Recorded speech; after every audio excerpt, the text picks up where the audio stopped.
Bienvenido y bienvenida a Filosofía Resumida. Estás en el episodio número 2, el nacimiento de la filosofía. Como ya sabéis, tenéis la transcripción del episodio en el link que dejaré y en mi página web que la tenéis en la descripción del canal.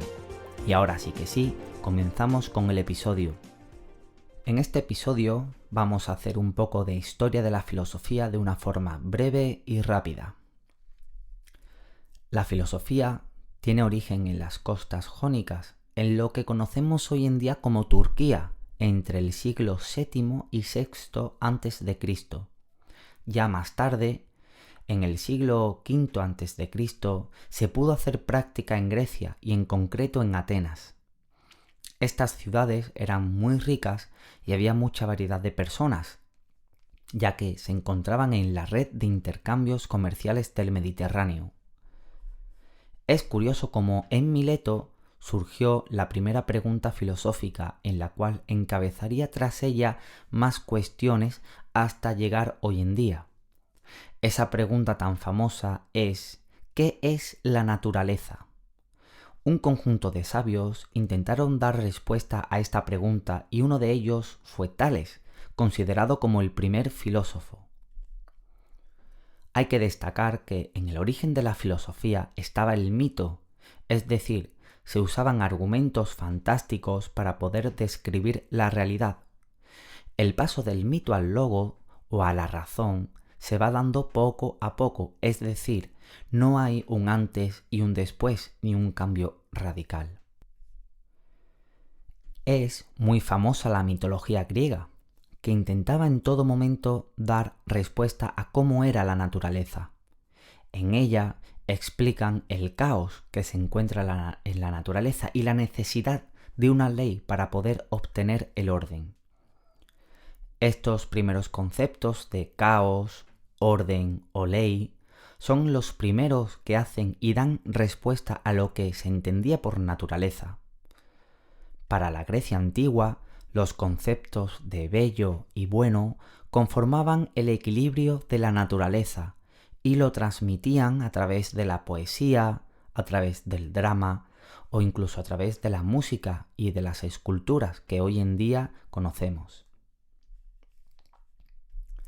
Uno de los principales problemas que encontraban los primeros filósofos era poder saber o explicar los cambios que se producían en las cosas.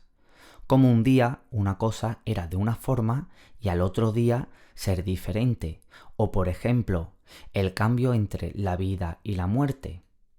Entonces, si las cosas tenían un cambio y pasaban de ser una cosa a ser otra, se preguntaban qué son en verdad.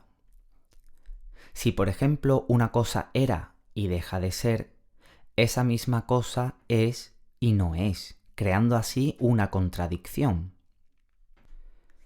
Se cuestionaban, por tanto, los pensadores griegos sobre la multiplicidad de las cosas. Buscaban qué son las cosas en verdad. Para dar explicación a esto, que está relacionado con la pregunta originaria ¿qué es la naturaleza?, se iban a la raíz de cada cosa como característica que tiene desde que se nace. Esto en filosofía se llama physis, que se traduce del griego como naturaleza. Para entender esto mejor, pondré un ejemplo. Un ser humano cuando nace recibiendo la naturaleza humana, y por eso será siempre un ser humano a pesar de que envejezca. Durante mucho tiempo se puso la naturaleza como un eje central y primario sobre todo lo que nos rodea, ya que se pensaba que era el origen de todo. A raíz de esto, Tales, el primer filósofo conocido, argumentó que el origen de la naturaleza era el agua, creando así una postura monista en la filosofía. Fue Parménides el que posterior a Tales pudo dar una respuesta metafísica sobre la naturaleza, argumentando que el ser de las cosas es siempre el mismo y que los cambios producidos en él es sólo apariencia, ya que el ser es inmutable. Contrario a esto, viendo un sistema más pluralista de la naturaleza, encontramos a Empédocles, que argumentaba que todo estaba regido por los 4 elementos: tierra, agua, aire y fuego. La unión de estos se hacían por medio del amor y la separación por medio del odio. Fue más tarde cuando Demócrito pudo acercarse bastante a la física que conocemos hoy en día, argumentando que hay unos átomos en el espacio vacío y que están moviéndose de forma deliberada. En este recorrido histórico, ¿cómo no nombrar a los sofistas? Los sofistas, en su mayoría, pertenecían a la escuela filosófica de los presocráticos. Estuvieron en Atenas en el siglo V a.C. y lo que hacían era divulgar conocimiento que ya habían adquirido. Sus objetivos eran enseñar a los jóvenes las técnicas del diálogo y la política. La mayor técnica que los sofistas enseñaban para poder alcanzar sus metas era la de persuadir. Gracias a la persuasión podrían llevar el diálogo al terreno que quisieran y con ello conseguir sus objetivos. Como hablamos de la moral en el episodio anterior muy brevemente, la moral de los sofistas la entendían como algo cambiante, algo del momento y de la época, inmutable, ya que eran fruto del ser humano.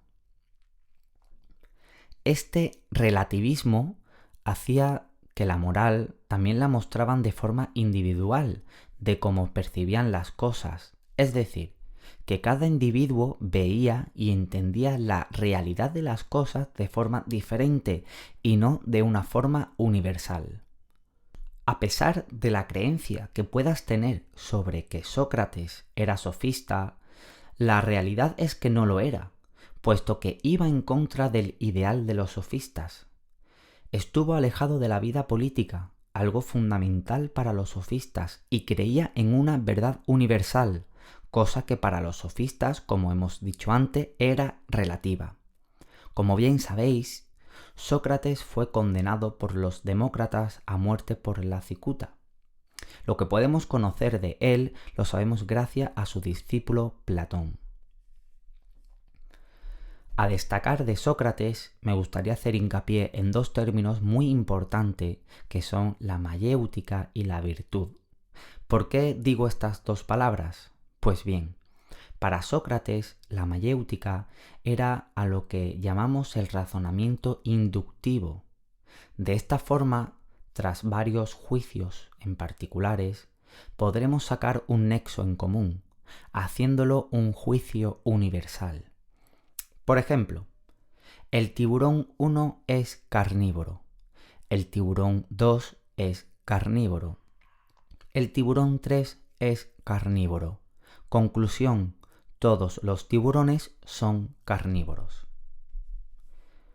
Por otro lado, la palabra virtud hay que destacarla cuando se habla de Sócrates, ya que se cree que el conocimiento correcto, o como se suele decir en filosofía, el recto conocimiento, es aquel que usa la virtud. Este bien al que llegamos con la virtud es la causa y condición de la felicidad del ser humano. Esto también lo vamos a poder ver en Platón cuando expliquemos más adelante sobre las cuestiones platónicas de alma, ética o política. Sin más, hasta aquí el episodio número 2. Yo soy Ernesto Guerrero y nos vemos en el próximo episodio.